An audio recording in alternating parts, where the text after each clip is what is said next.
I'm going to go out on a limb here and say that many of you have heard several cases of how damaging social media can be to people, especially teenagers such as myself. Now, I'm not here to discredit those arguments, as there are genuine studies proving all the negative effects that social media has. Instead, I figured I'd share a personal story of how it can actually impact us positively. Let's start by going back 4 years. It's 2019, I'm a freshman attending Belmont High School for the first time, and I know absolutely no one here. You see, I was new to Massachusetts, having just moved here in August. So unlike those that carried their friendships from Chenery, our town's middle school, to VHS, all I saw were unfamiliar faces scattered all around me. It didn't help that I was a certified introvert, so that really slowed down the whole meeting new people process. I had anticipated this. I knew I was going to be the odd one out, but it didn't exactly make me feel any better. But it wasn't all bad.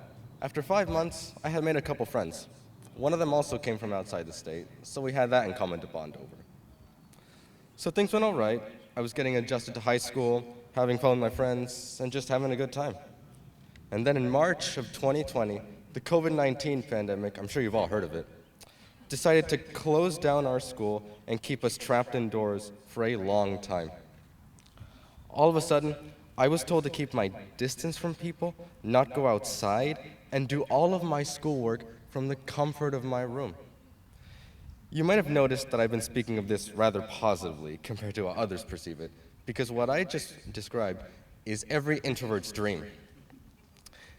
As a result, I settled into lockdown quite nicely. Now, I really did talk to nobody from school. I'm not exaggerating. I rarely turned on my camera, I didn't go to school when the schedule became hybrid, and I didn't speak up a lot in class. Also, I didn't have any siblings to share my thoughts with, so I was well and truly isolated, for better or for worse. Not long after lockdown had taken effect, I became more involved in a social media platform called Discord, under the username IamFish. I chose this name because fish had been my nickname in middle school. If you're asking why, if you drop the last part of my name, you end up with sea bass, the fish. Anyway, the way the platform works is that group conversations take place in servers of varying sizes and interests. I had joined a few of these servers and started socializing with different users that were all interested in the original animation series on YouTube called Songs of War, by the now defunct Black Plasma Studios. Another original animation by this studio was called Worlds Apart. In these Discord servers, I met people from Europe, Asia, and as far as Oceania. Through our shared liking of Songs of War and Worlds Apart, we started a roleplay in June of 2020 that lasted until August of the same year. This is when I met a user by the name of Bored Milan. I didn't know much about him in real life, nor did he know much of me, as I made sure to be cautious with everyone I interacted with online, because there was always a risk that came with talking to strangers. So, exercising caution, I roleplayed with him and the other members of the server, and even played Minecraft with them as well. We also talked on calls together, which allowed us to hear each other's voices for the first time. I would find out nearly 2 years later that Milan was 2 years younger than me and resided all the way over in Thailand, and his non-internet name was Zhu He Qing. As the roleplay ran its course and reached its end in August, I decided I wanted to document it in the event it ever got deleted. So collaborating with Milan, we went ahead and pretty much copy-pasted everyone's lines onto a Google Doc. In 1 month, we had officially made Legends of Ardonia, the first book in the saga we absolutely did not plan. As we started working on the second book, Legends of Ardonia 2, I took a liking to one of the original characters in the roleplay, and one day just messaged the person that made them, asking him to elaborate more on what he had made, and he gave me some really good stuff. This user was named Dratha, and I eventually asked him if he wanted to join and help me and Milan write LOA 2. He accepted, and we finished a full draft of the story in November, with 24 chapters and an epilogue. It's amazing what we are able to accomplish just through Discord. However, the story most certainly does not end there. As it turned out, Droth had an account on a story-sharing website called Wattpad, where he started uploading 2 chapters of LOA 2 every Friday. While we did all this, I designed the book cover for LOA2 using a 3D animation and modeling program called Blender, which is what Black Plasma Studios used to make Songs of War and Worlds Apart, the very animations that inspired our books. I also made renders of every single character featured in the book, as well as the cover for our next book, LOA3. You can find these covers on Google if you want. Fun fact, somebody did plagiarize my artwork on their Instagram, which I took as a massive compliment.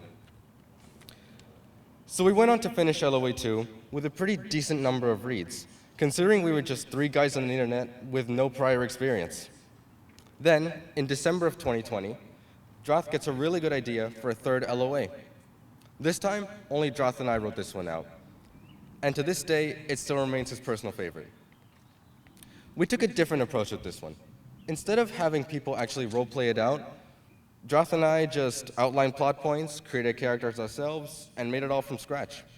This one was the fastest book to write, where drafting only took a week, compared to the 2 months we spent drafting on the other 2. We had so much material in our heads that we were able to get anything and everything on paper in just 1 week. It's a shame we never saw such productivity again, but it's an even larger miracle that we hit that productivity without even knowing what we all looked like. LOA4 took longer, lasting from January until June, partly because we had hit a writer's block, but also because we were working on another story on the side, titled The Council of Art, which Droth had invited me to help in writing, along with another co-author, in February of 2021. It is by far the longest book we've written, with a whopping 46 chapters and an epilogue. As time progressed, there was a very clear improvement in our writing skills since we started with Legends of Ardonia 1. In fact, looking back, LOA 1 is so cringy for us to reread that we treat it as though it doesn't exist. It wasn't until the spring of 2022 that Droth and I finally face revealed over Discord, after 4 completed books, which was a pretty groundbreaking moment for the both of us. By this point, I learned stuff about him I would have known instantly in real life through small talk, like that he was a year older than me and he lived down in Florida. But what was really cool was that I got to meet up with him in real life this past summer while he and his parents came up to visit Boston before he went off to college. It was here that we finally came to know each other's real names, his being Xavier. Since the end of the Council of Art this past February, I've left the writing business. I still keep in touch with the original role players of LOA, but mainly Xavier and Zhe He-Qing, who are separately working on their own new stories and making their way through life on opposite sides of the world. I've learned that while people always talk about the downsides of social media, it can create incredible connections between once complete strangers over great distances. The fact that we were able to complete not 1, not 2, but 5 full-on books together, just armed with Discord and a mutual passion, shows the strength of these virtual connections that almost didn't happen were it not for the pandemic. And to Xavier, Zhe He-Qing, and everyone else from the writing process and original roleplay, thank you all for the incredible experiences we've had online, and for getting me through the pandemic. Thank you for helping me become more outgoing and sociable in real life. Thank you.